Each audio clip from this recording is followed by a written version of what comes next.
দিয়ে দামি গড়ি কিনতে পারবে, কিন্তু সময় না। টাকা দিয়ে বই কিনতে পারবে, কিন্তু জ্ঞান না।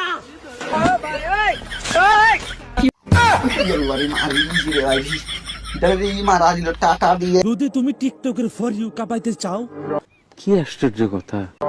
তাহলে তুমি ওমর ভাইয়ের এলাকায় আইসো।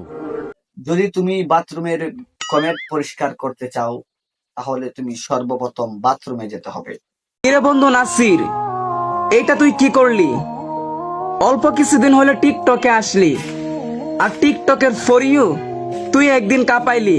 বলেন কি? তাই তো অল্প দিনে 20K ফলোয়ার্স ডান কইরা নিলি। বাবা ফারাজ ভাই, আস্তে তোরা আস্তে আমরা মাদ্রাসার ভাই হল রে, আমরা দিনী ভাই হল রে, আমরা কিছু করবার লাগি দেখো। তারা টিকটক আইয়া দুম নাচানাচি আর কিলাকিলি ঘষাঘষি করুন, আইয়া 20K 30K ফলোয়ার বানাই, আর অন্যের পা চাটিয়া